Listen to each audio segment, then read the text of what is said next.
Alright, so we're going to look at describing or drawing what happens with valence electrons in an ionic and covalent bond. So here's a question.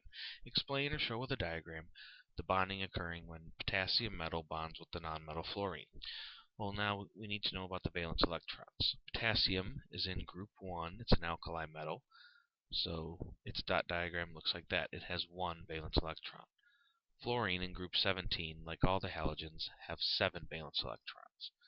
And so hopefully you can see by that fluorine needs 1 more electron for the magic number of 8. Potassium, being a metal, is going to lose that valence electron because, of course, underneath there's a full valence shell of electrons. And so diagram-wise, we can show that this valence electron of potassium is going to come over and be given to fluorine. When that happens, though, potassium will lose that valence electron, becoming a +1 ion. Fluorine will gain that valence electron, becoming a -1 ion. And so that is what it would look like, the potassium ion and the fluoride ion together.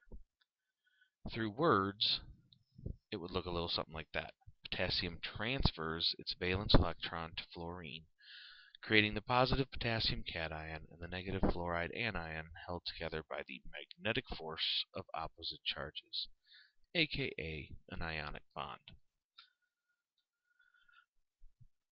Alright, so let's look at this one, covalent bonds. Explain or show with a diagram the bonding that occurs when the nonmetal phosphorus bonds with the nonmetal hydrogen.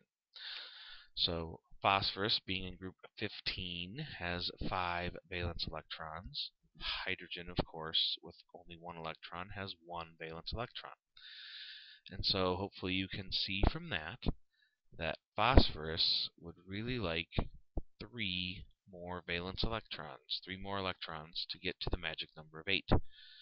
So you're going to need 3 of these hydrogens to plug in there in order to satisfy phosphorus. And that's exactly what ends up happening.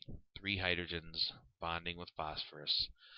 There's 1 lone pair left, and so phosphorus has 1, 2, 3, 4, 5, 6, 7, 8, and each hydrogen is happy with 2. Through words, phosphorus shares 3 of its valence electrons with 3 hydrogens through single covalent bonds. Alright, I hope that helps you out, and good luck.